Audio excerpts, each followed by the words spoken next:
This is Not Your Father's Fundraising Podcast, a podcast about, you guessed it, nonprofit fundraising. This isn't the first podcast about it, but definitely not like any others you've listened to. This is a podcast for fundraisers, by fundraisers. No boring charts or the same stale best practices you've heard for years. No ideas that only work in theory here. No concepts from people who aren't in the same trenches as you are every single day. Each week, you'll get practical strategies and tips to craft messages that engage donors and raise more money. This isn't smoke and mirrors. Everything has been pressure tested in the real world. Plus, you can start using them as soon as the episode ends. Now, here are your hosts, Ryan Thomas and Steve Thomas. Hello. Welcome to Not Your Father's Fundraising Podcast. This is episode 15. Woo. Ask a Raise. Not ask away. This is not our first mailbag column. We're still working on that. Just ask a raise. I'm your host, Ryan Thomas, Vice President at Oneicity. And I'm Steve Thomas, CEO and one of the founding partners of Oneicity. And you know, if you do this work, if you fundraise, that this work doesn't stop. And we would have conversations and talk fundraising ideas, strategies. Did you see this? Did you look at that? Oh, we ought to try that sometime. What were they thinking?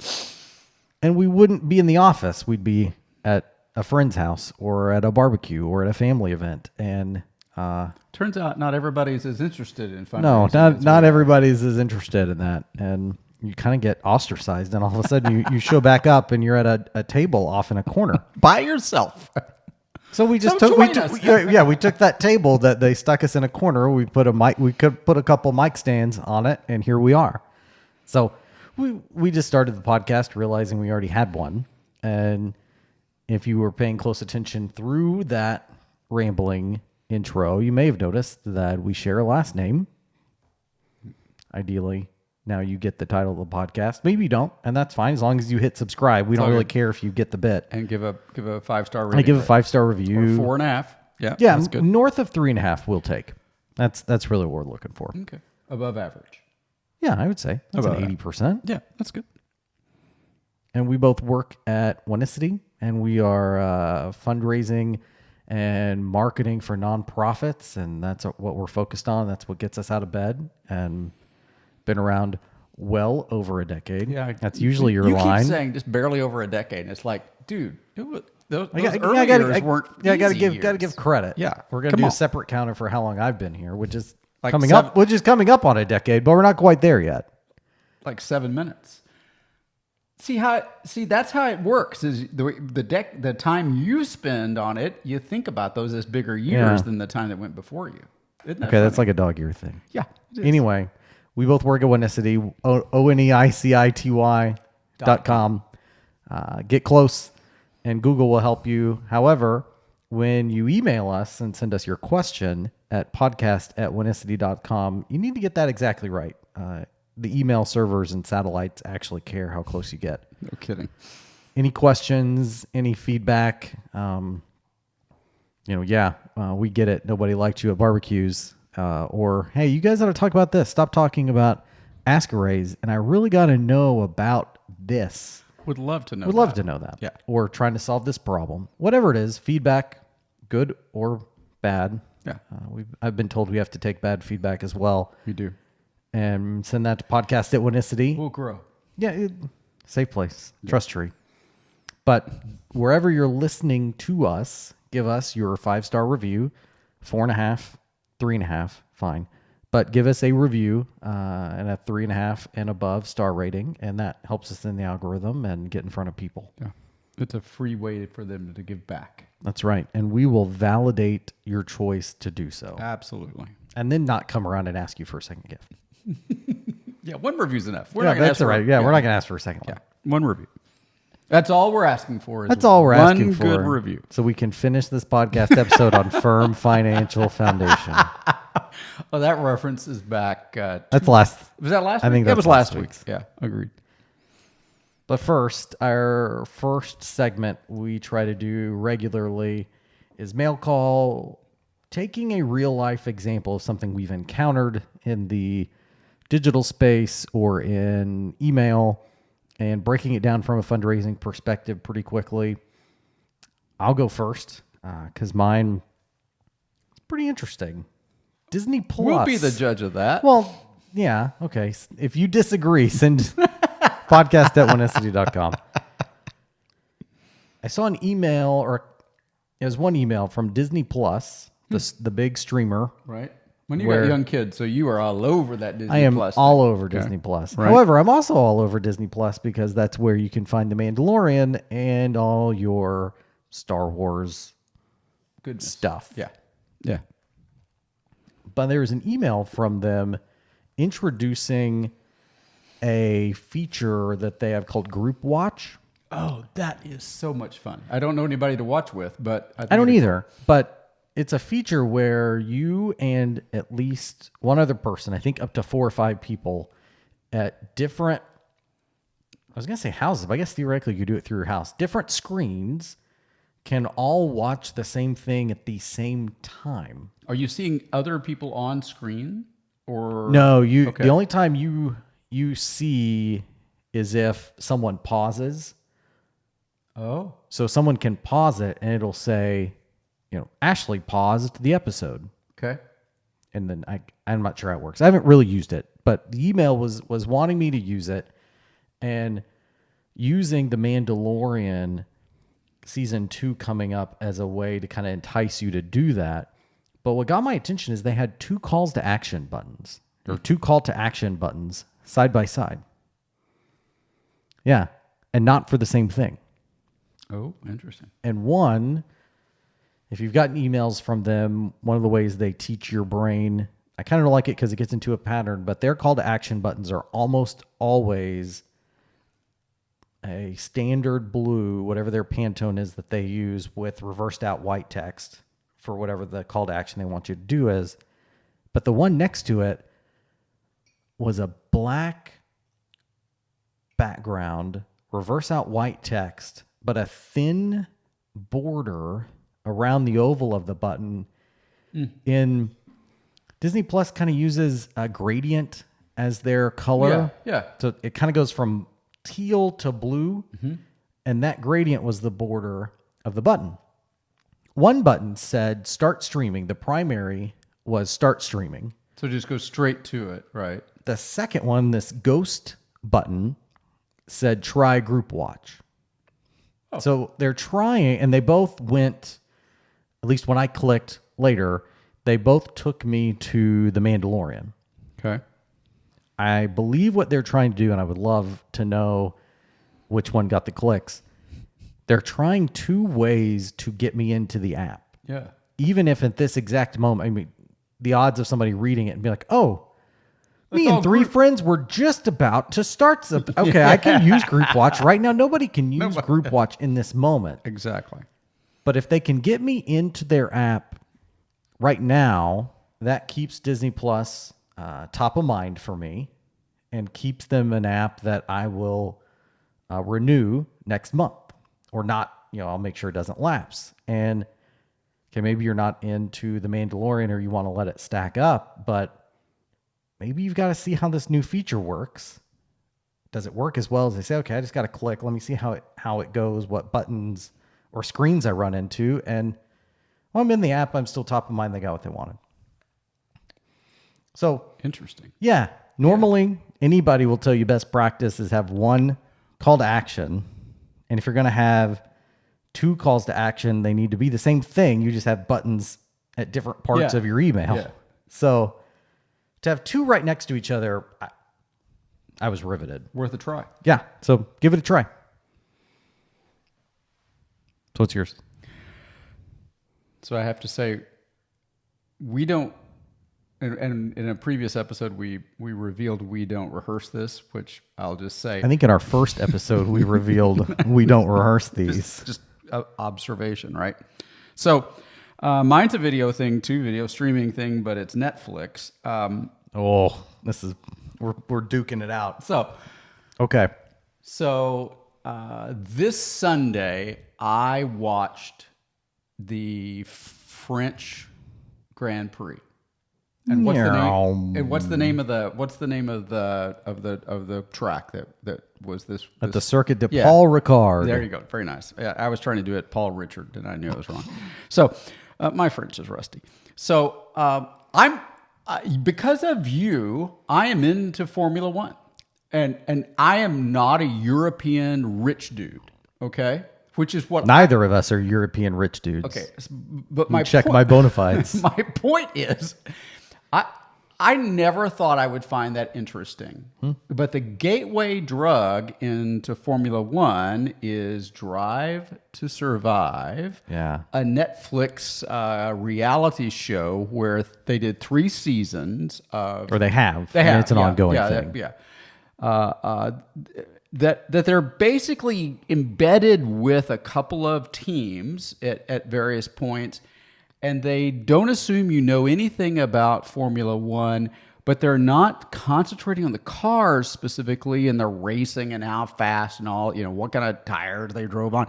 It's the personalities and the people. Storylines. And it's like, that guy never talks to the media. This guy, he's a nice guy. Why did he get fired? What was he shouldn't have said that. I mean, it's like in another day at the office. It's phenomenal. And if you're listening or watching this thinking, okay, this is dumb, I don't care about cars. I don't care about cars. Not at all. I kept getting it showing up in my Netflix as a suggestion. I added it because I thought, okay, I don't hate that. And I started it and finished season 1 and season 2 in a weekend. I finished season 1 in a weekend, and then season 2 came out a couple months later, finished that in a weekend. And it was something my wife could watch with me kind of halfway. So I could really grind through it because I didn't need alone time. And I was telling you, hey. And I went a long time ignoring your suggestions. Which I didn't even take offense because this doesn't make any sense. But once I watched it, I just said give it 4 episodes and then bounce out if you can. And so that was my I watched that on the treadmill. So I was kind of trapped on the treadmill watching that. But then I got interested. I couldn't pronounce half the names. I was totally an outsider. Mm-hmm. What's fascinating is then Sunday morning, I'm up early to watch the French Grand Prix because it's not exactly working out for U.S. time. No, they're 8 o'clock. Yeah. If you're lucky, it's 8 o'clock. Yeah. Anyway, bottom line. So here's the lesson because I don't know. So far on the analytics, we don't have a lot of Grand Prix or Formula we haven't seen a lot of overlap teams that are following us because we've been looking. We'd like to get on a car. Yeah, it'd be nice. If you've got a sponsorship opportunity, podcast at oneincity.com as a Patreon kind of a thing, right? Yeah. So anyway, here's the trick.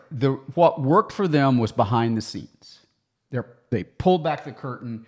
I'm suddenly a fan. Not suddenly a fan. I'm a fan because they did the hard work of revealing what goes on behind the scenes. So back to leader voice, back to several of the different things we've touched on at various points.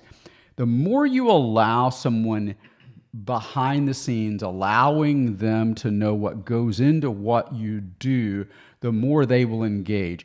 You're not going to get many donors on a direct one-to-one ROI if you talk about what goes on, say you're a rescue mission in the kitchen, or if you're an animal rescue place, what goes into shipping the animals to various places, or how you get people to foster kittens, or what sloths. We've talked about sloths. Sloth fostering is not an easy thing to find. It's not cheap either. But anyway, so the more you can reveal that, and the place to do it, you're probably not going to get a series on Netflix immediately. So use social media, that whole Facebook and the talk. And, TikTok is a great all those way places. to pull back the curtain. Get people back behind the scenes, back door. Give them access to what you do, why you do, reveal personalities, and people will begin to engage because it's not what they're expecting from people who are fundraising and doing cause stuff. Yeah, that's really good. Drive to Survive.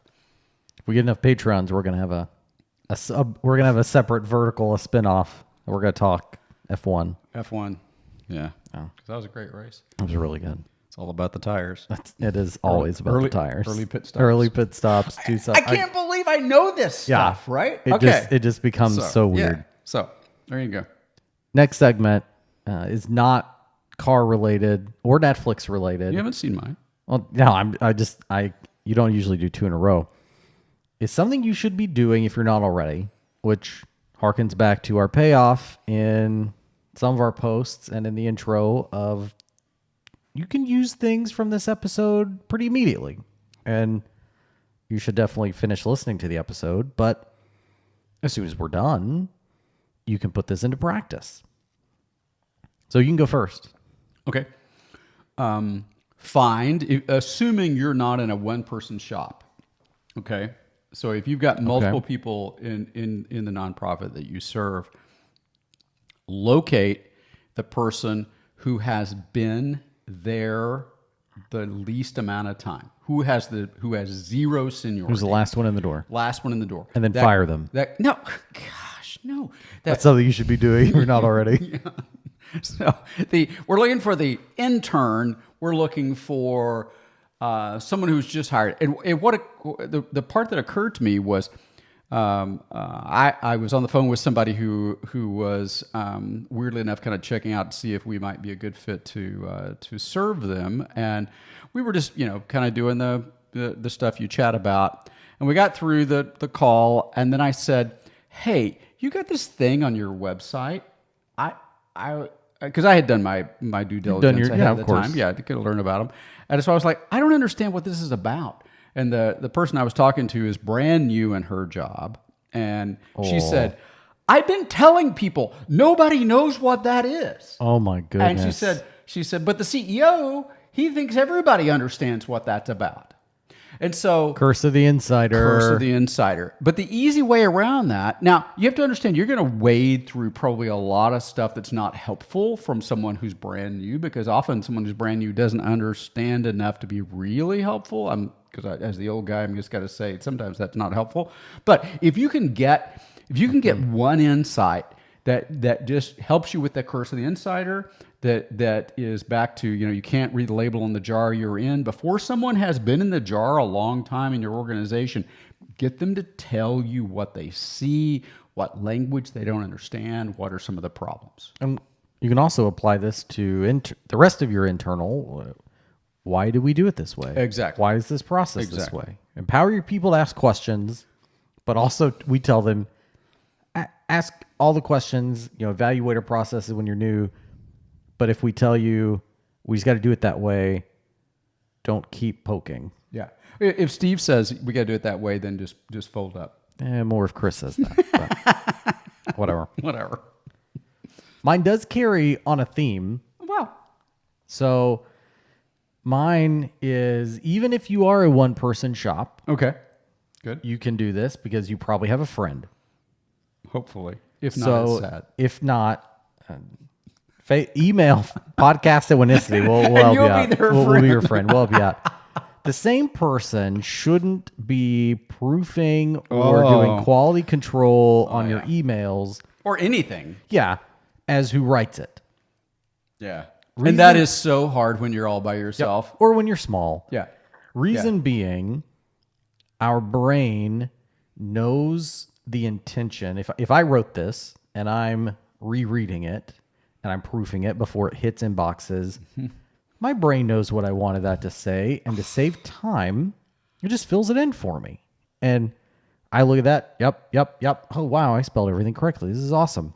Send 3-4 spelling errors. You need Clippy to pop up and go, yeah. It looks like you're trying to send an email. Would you like some help with that? But we've always known that, and we routinely kind of structure things to make sure we're always in that boat to where we have different people doing that. But the HBO Max email got my attention, and you're not an HBO Max subscriber. No. So on Thursday evening, I was up in my wife's office, and she had her phone and says, "Look at this email," and it was an email from HBO Max that said The subject line was, I think, integration test.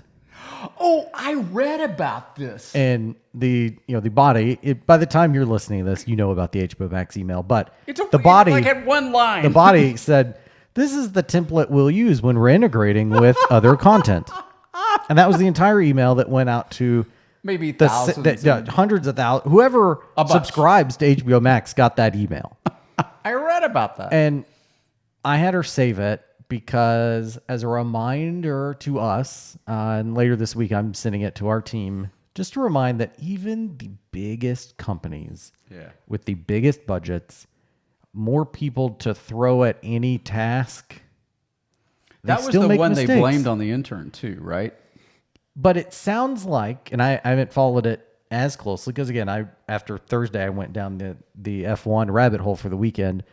It didn't sound like they tossed him out to dry. They just said the intern did it. Yeah. But then they're like, hey, it's okay. Fodder. I mean, they rolled with it. And everybody responded saying, hey, dear intern, I did this. And here's what I did. But if you had someone else looking at that email before it went, they'd have caught that. Yeah, somebody punched the button. Yeah, there's a lot going on there. But I love that. Don't have the same person review and create.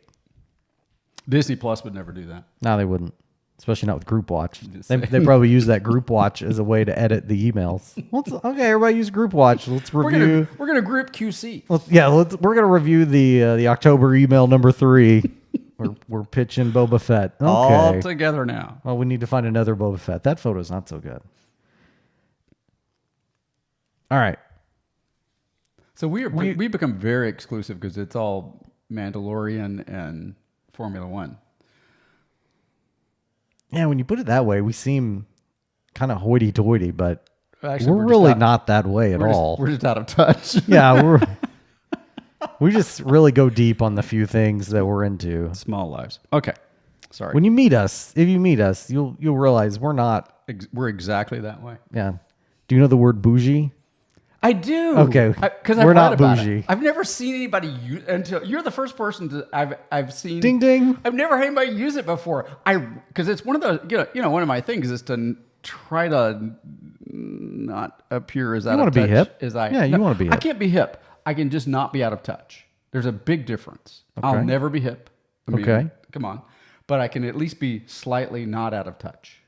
Yeah, true. Okay. And I like that you set the bar at an accurate. I have thought about this.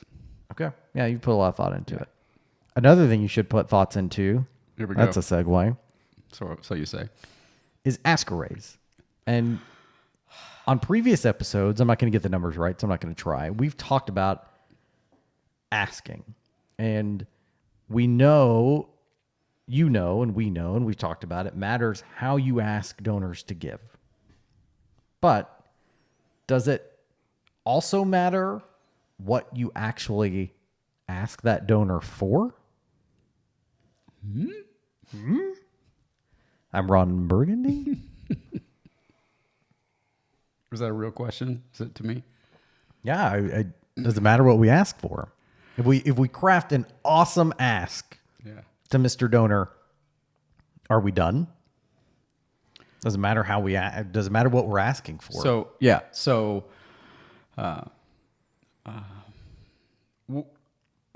Let's first say there is a separation between, we talked scaffolding in previous episodes about how you construct the message of the ask. Here's there's the problem, solution, how you can participate. Yeah. Here's the bad thing that happens if you don't participate. Consequences if this doesn't happen.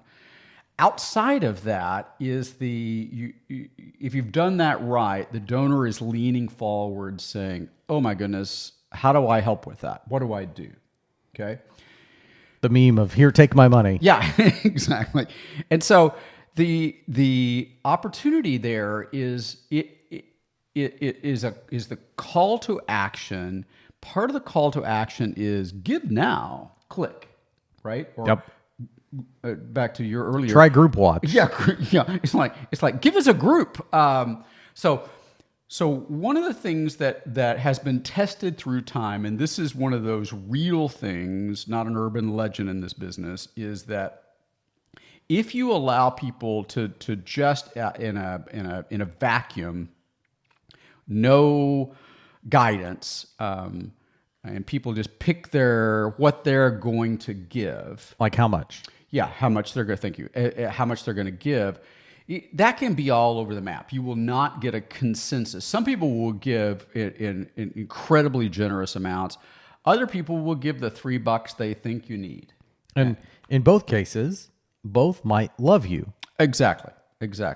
And so to the principle of in direct response, you always want to make it clear to a donor how to act, and you always make it clear to a donor what you want them to do. And so one of the proven principles that just really does work is to suggest, and this is where it gets kind of crass and uncomfortable for some people, is you can suggest a dollar amount. Here's what you might consider giving. And it is really powerful if you can anchor that dollar amount to something the donor can understand. Or for instance, and we're probably gonna hear from people who are sloth rescue people because we keep going to sloths. But I hope we do, so we can help them. Let's get together. Well, it'll be a slow roll. I'll just predict that. Yeah, well, okay, that was good. So that was good.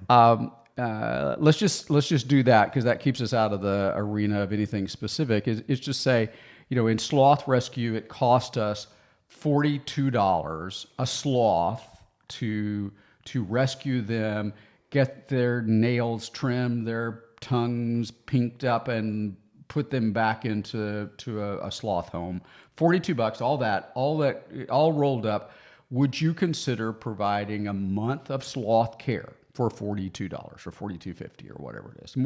There's some interesting behavior around specificity where sometimes it really does appear that the more specific and down to the penny you can calculate this, there does seem to be some indications that donors gravitate to that.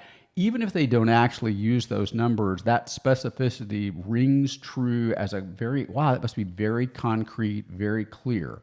Goes back to they can't make that up because it's too specific. Exactly.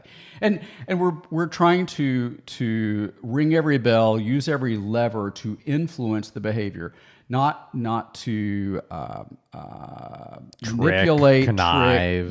None of those kind of things, but to influence. We're looking to influence and guide a donor's decision.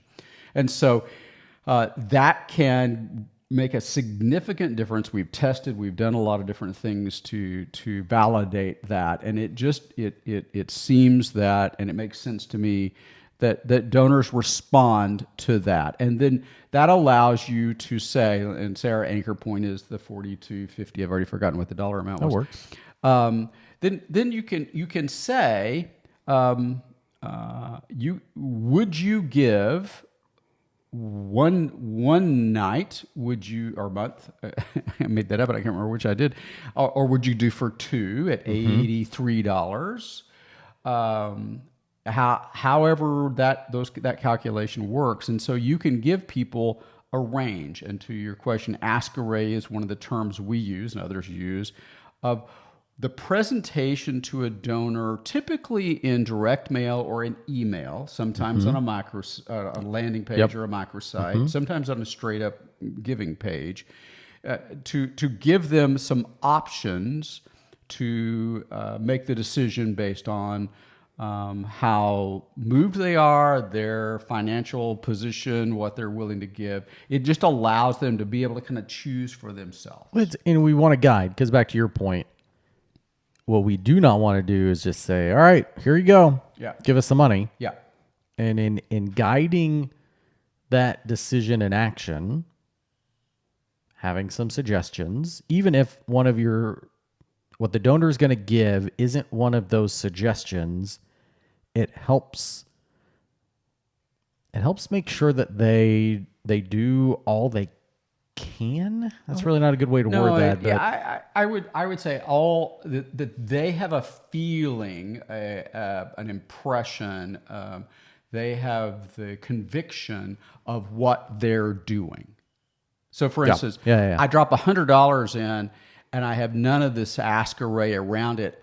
I got no concept of what that $100 meant to you. Well, you're $1 million organization. I give you $100. That probably just going to leak out. So, but if I was asking for 50, 75, 100, and 250, well, then my $100, I know based on your ask array, you're going to be pretty happy about that because that's towards the top of what you want. And you've told me that's 2 nights of sloth care. Yeah. Oh, well, I know how to. Well, okay, yeah, I'd feel good about that. Do I get the names of the sloths? They probably get emailed to you. Yeah, Billy and Bobby. So then that specificity helps anchor in the donor's mind, because remember, we're taking something that is so tangible to the organization, to the ministry, to the nonprofit, and we're talking to a donor who may have never seen your location, may have no idea where you actually are, may have no interface with the people or the cause or the change you're making in the world. And so we're constantly having to drive this down to reality for the donor, that this is real. Now, it's not that they think you're making it up. It's just that their encounter with it is not as concrete as you in the organization. That concreteness is automatic to you. It is not to the donor. So this is just another way, along with stories that have details, the stuff on stickiness that we did a few early on in the podcast, and we'll go back to it because it's such a great topic. But these are all ways that build a conviction that this is. I'm trying to avoid saying real, because that makes it sound like it's fake, but it's real to the donor. It is concrete. It is clear. It is tangible. And that whatever, I'll just say price point, the dollar amount you give, that helps a donor understand, wow, okay, I got it. It's in my head. I know how much a night there costs, or how much it takes to rescue a sloth, or whatever it is. And let's talk placement. Oh, yeah, that's going to get tricky. All right, so let's back up one and say, so you talk about, because you put me on the spot here. That's great. So there is some we see through testing, because I mean, good grief, we test everything. I'll just say can I say folks at home? Because that's what the people on the radio used to say. Yeah, for sure. Folks at home. So for the folks at home, this crowd at Winicity, when we are together, this is the group who will A/B test food and menu choices and server actions. I mean, this crowd tests everything. It's really great fun. But we have tested and pretty much determined that there's a difference between how these ask amounts in an ask array. So an ask amount is the dollar amount you show. The ask array is how you show it, right? Is that the way? The array literally, it's an array of different asks. I'm showing the spread here. So there's a difference between print and digital. Lots of differences, but in this case, as you referred to, down to the penny, works in direct mail both as the offer, so your $42.50 to provide a month of sloth care is awesome in both channels. Right. Donors of both channels, or actually there aren't digital donors and direct mail donors. Donors reading and experiencing both channels enjoy seeing that they are compelled by that specificity.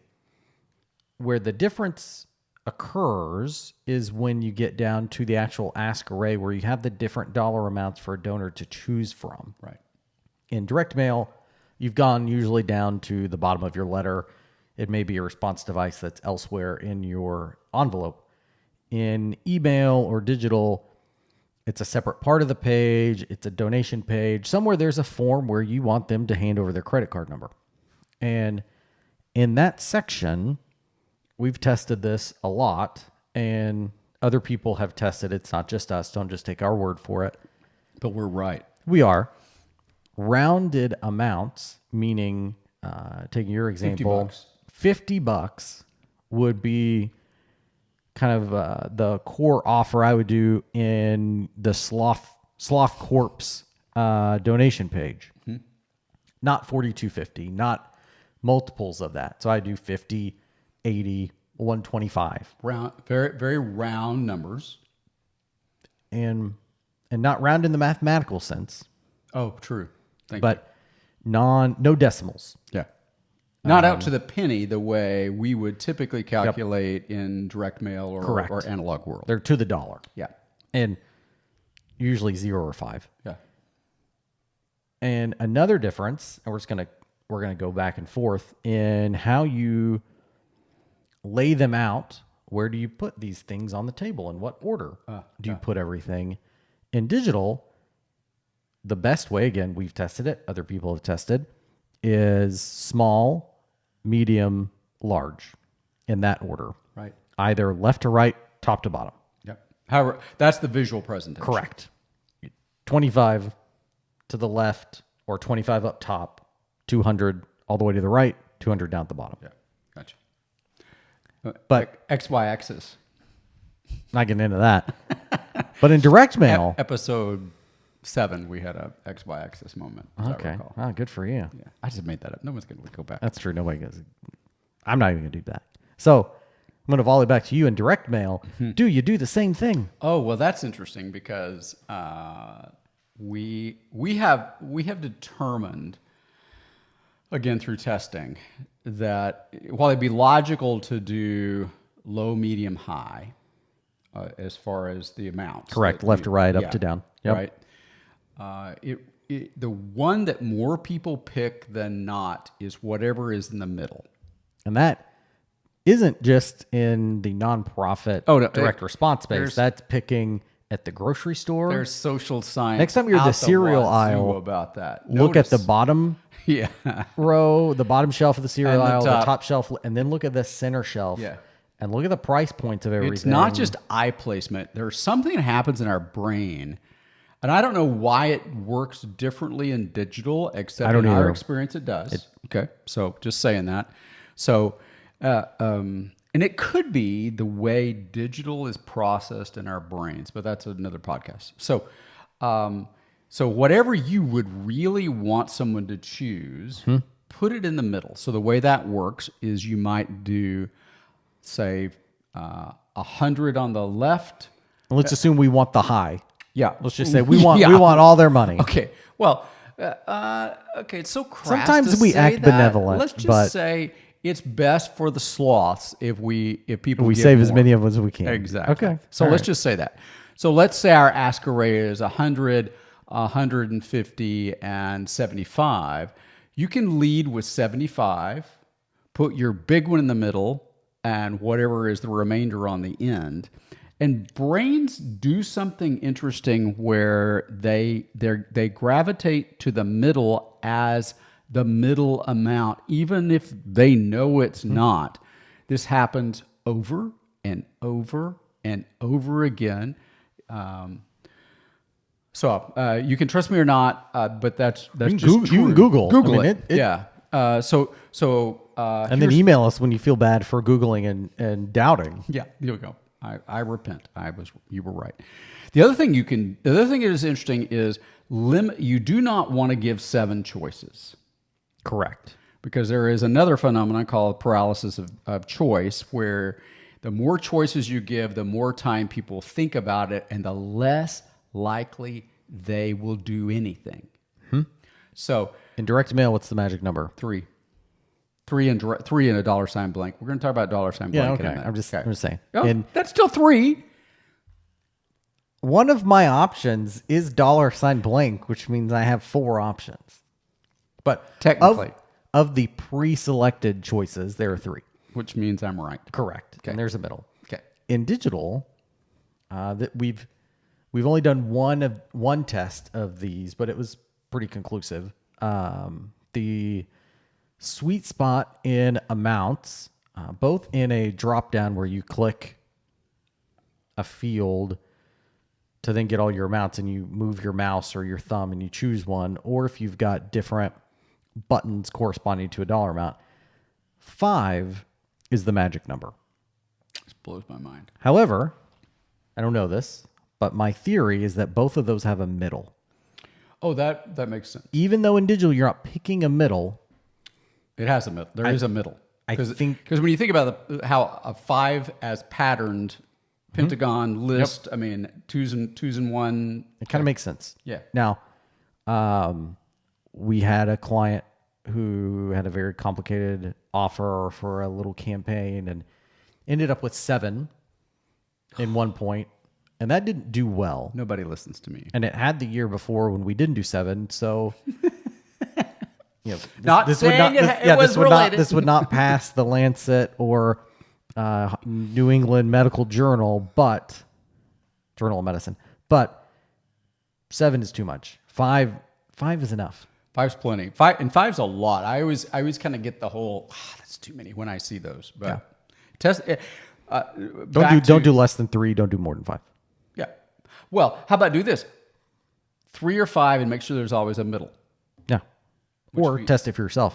Yeah, and then podcast. See what works for you. Yeah, let us know. No, send that one to podcasting@oneicity.com because we don't actually have a podcast. We don't have that one set up.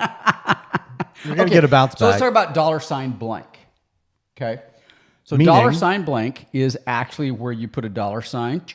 Literally what you're saying. Blank, and you say, you donor, fill that in. Either literally or in a digital format, you type it in, whatever your credit card will hold, that kind of thing. So here's how that is used quite effectively. Yes, we frequently, maybe often, sometimes nearly always, will give in direct mail the ask array of 3 choices and $blank to always allow somebody, if those amounts are way out of range, either low or high, because it can work both ways, the donor can opt with their We also want them to have freedom. Don't want this to be a bad experience. The other place is at some point, and this is not something I can do on a podcast, but at some point with large donors, major donors who are giving in fairly significant amounts, and again, that's based in the donor and the organization, what that is. We will give within the scaffolding or in the fundraising impact, the pitch, if you will. We've given how much the various components are, so they're able to do the math and that. But when it comes down to the response device or for the give button and that kind of information, we allow that donor who can give it a significant dollar amount. We just allow them to pick that number, because we don't want to be calculating too much on at that upper end. We just want them to pick, and that lets them write lots of 1s and 0s in that. The second place that works, excuse me, I don't have the cough button over on my end. You got to give me a signal. Okay. I can do it. Is sometimes with where you're going after lapsed donors and you're trying to reactivate a donor who's been lapsed for a significant amount of time. You nearly don't care what they give. You just want them to give again, so they come back in. You get the chance to get that warm glow feeling again. Exactly. So often it is effective to give them a $blank and just let them pick their amount, or move their array down. Exactly. That's another option. Yeah. So do we talk about where those dollar amounts come from? Yeah. Okay. Go or ahead. Just make them up. Yeah, just pull them out of the air. So ooh, there's $1. Ooh, so there's one. Ideally, you have data associated with that donor's giving history. And that could be a database, or that could be an Excel spreadsheet. Yeah, however you do that.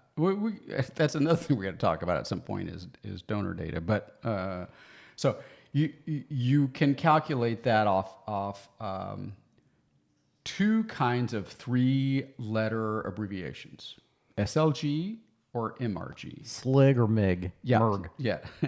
So single largest gift, which is literally the single largest gift that donor has given. Yeah.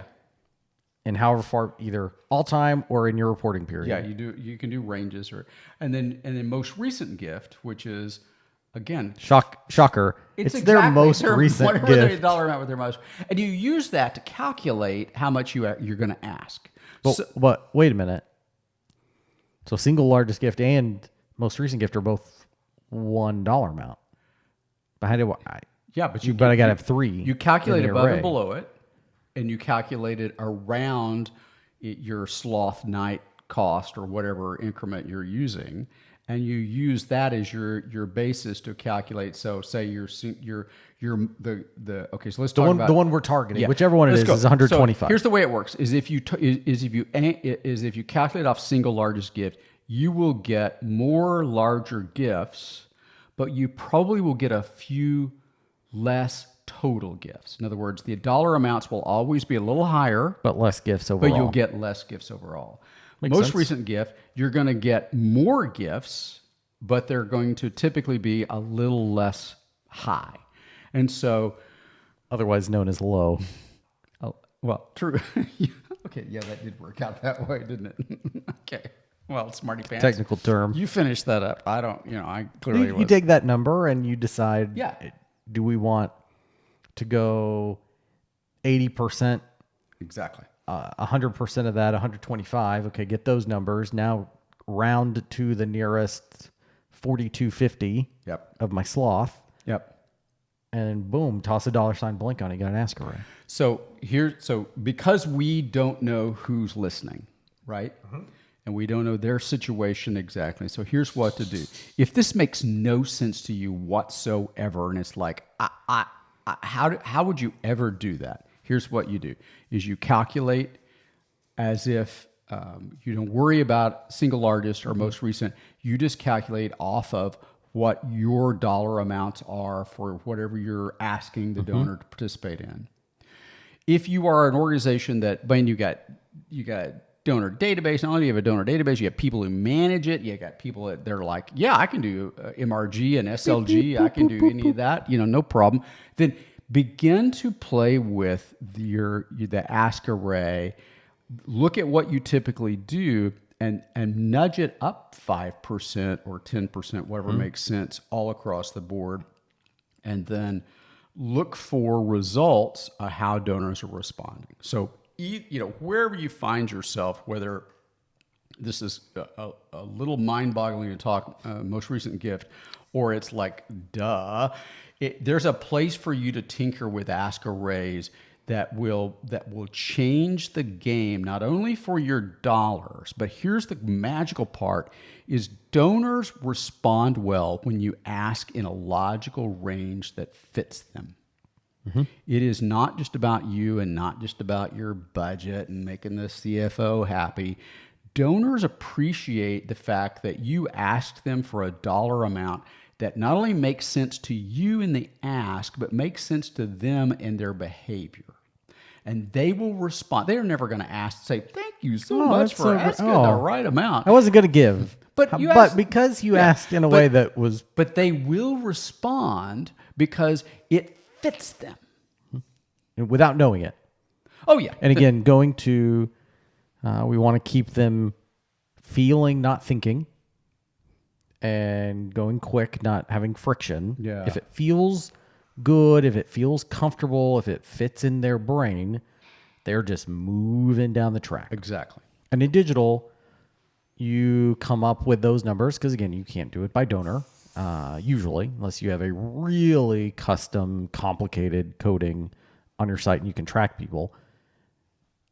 The best way is to take your most common gift numbers, either direct mail or digital. Ideally, you know what came in digital and what came in direct mail. But if not, just take your most common gift numbers, and those are your ask array, and pick 3, watch it for a few days, and tinker with them, because in digital, you can tinker really quickly and find your numbers. It's the strategy, the science, the data, the ideas behind everything works regardless of how many tools and how many databases and all of the stuff you've got. Finding how it fits you. Yeah, it'll work. Yeah. If we were CrossFitters, we'd say this is you have to scale it. Yeah. This is RX. Yes. This is scaled. Yeah, exactly. If that doesn't make sense, that's another thing to Google. Okay. Yeah. And this was I was going to say a deep dive. It really wasn't a deep dive. We could go a lot deeper. We got to know more about someone's situation. Right. To go deep. And it may seem dry. We're not talking about something terribly funny or feeling, but it's very engaging. Okay, well, yeah, because we're making it engaging. But after what you're saying, after your ask, this is in the second tier of things to pay attention to. Makes a difference. And that's why we spent an entire episode on this, is because if you make a great ask, you've got the donor, Fry from Futurama, saying, here, take my money. Mm-hmm. If he doesn't know how much money if you don't to guide give him, you, if you don't guide him, it's not going to work. Yeah. And understand, there are people listening to this podcast who are going, well, duh. And if you're not one of those people with the duh about ask a raise, you need to play into this arena now. Jump in. Mm-hmm. The Chinese proverb, best day to plant a tree was 30 years ago. The next best day is today. Oh, wow. So if you haven't already done it, don't worry about it. Just do it today. Yeah. Move along. Our next segment, closing the door and ask a raise. You might say this is our $blank segment. Ooh. Is on your radar. Came out of you and me passing articles, posts, random things back and forth, and making sure, hey, yeah, this was interesting. This ought to be on your radar. What do you think? Yeah. In the order of alternation, I should go first, but you're going to go first because mine's really good. Okay, so I'm going to go I'm just calling my shot. Yeah. You and Babe Ruth. Okay. Yep. So I'm going to go with, because I know you have this book too. Yep. But I'm just going to get ahead of you. You're not going to get Project Hail Mary again. No, that's so awful. The book is called Think Again by Adam Grant, and it is a really easily accessible, fascinating book. The subtitle is The Power of Knowing What You Don't Know. So one of the things that the first chapter convinces me of is the first instinct fallacy. And so many guys my age, we've learned to trust our instincts. We believe we know how this works. And he makes this beautiful case. This is in the prologue. He makes this beautiful case for how the very act of always trusting your instincts can lead you in very bad places. And the fact that if you cannot revise your first instinct or revise what you know to be true on an ongoing basis from empirical evidence, you will fail significantly. And so Think Again, Adam Grant. Done. My turn. Okay. And yours is awesome, I can tell. Because you even moved your well, I don't want you to read ahead. Yeah, I don't want you to read ahead.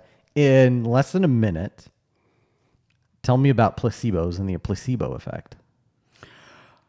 Oh, placebos are the idea that the brain, the body, our personhood is powerful enough that if we think we're taking medicine, it can be a sugar pill and actually cure, mitigate, relieve pain, problems, illnesses, just based on the perception that we think it's real or we think it's medicine. How did I do? Well, you got it wrong.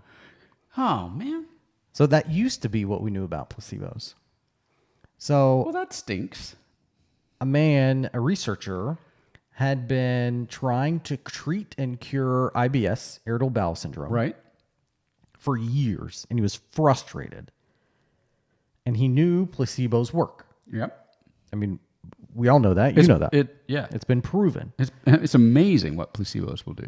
But what's frustrating him is that that's not a solution, because a placebo can never be used as a medical practice because of the deception. Oh! And so he decided, he just kept reading, and he was reading pre-briefings that studies do with people. And where they say, here's what the study is about. Here's what is double blind. You're either going to get the sugar pill or you're going to get the real one. And he noticed a lot of people say something to the effect of, well, I'm nervous about getting the placebo because if I feel better, what does that mean about my condition? Did I make this all up? Is this it all in my psychosomatic? head? Yeah. Oh, interesting. And then they have all this guilt and shame and anxiety about going into a study that is going to help them probably. So he decided, wait, I'll just remove that anxiety and tell people up front. Oh, you're getting the sugar pill. You're getting the sugar pill. And it works. So, wait. He did it. Wait. Okay. So he says, you're getting the sugar pill. Mm-hmm. You're not getting the real medicine. He says, here's your placebo. Do they know what it means when it says placebo? He did it's the clinical double blind. Wow. It's a Vox article. I'll send it to you. Google Vox, VOX, placebo. It'll pop up. Okay. And if you're watching on video, because we'll be live on video. Yeah, we'll be live on video by now. I'll put the link. His theory is, and I want to give everything away because it's a fascinating read. How did I miss that? Is if a placebo makes you better, who is cares? Is it a placebo? No, it's like there's if a pill falls in a it's forest. Schrodinger's placebo. But his thing is, if a placebo makes you better, why do you care if it was psychosomatic you don't. or whatever? Yeah, you don't. So it's not. I will just say, because we're getting into medical stuff. We're not doctors. We're not doctors. This guy doesn't seem like he's to the point of saying, look, we're getting rid of big pharma. We're just going to do sugar pills and everybody's going to be fine. However, I was fascinated by two things. One, something I thought was, down to Newton's laws of science. Yeah, agreed. I thought I knew exactly how this worked. He's proven in a clinical double-blind study. How many people were in the study? Was it? I mean, not like more than 7. It was statistically. Okay. Wow. It's been peer-reviewed and. Oh wow. Like, okay, and so even if it's not always going to be, just to be able to get that proven in a gold star study that is accurate and legitimate, even to do that one time, I'm enthralled. Okay, as fascinating as this is, does this have anything to do with what we do for a living? Yeah. So your fundraising does not have a placebo. No. Question everything. Oh, so you will have people in your organization who will tell you the way it's supposed to be, and you may have somebody who says, "Nope, in direct mail, we've always done low, medium, high as our ask array. That's just what we do." Well, if you want to test it, test it. Yeah, if they don't have a good reason besides, well, that's just how we do it. Tell them about give them a sugar pill. Give them a sugar pill, and then they're just like, "Oh, that is such a great idea." Cool. Question everything. Something like the placebo effect that has even made it into common lexicon. Oh, yeah. We use that as a term. Oh, yeah. Could be changing. Okay. That's very so anything in your fundraising camp, in your wing, could change. Okay. Yeah, you were right. I feel bad I just brought that book. The guy worked on it a long time. I'd saved it, and I finally started reading the article yesterday. I was like, oh, I got it. This is going to be good. I've got other things to do for the podcast tomorrow, but I don't have to do my on my radar because I got this one done. Well done. I like that. I'm going to be on do a little detail on that. That's fun. That's great. Excellent.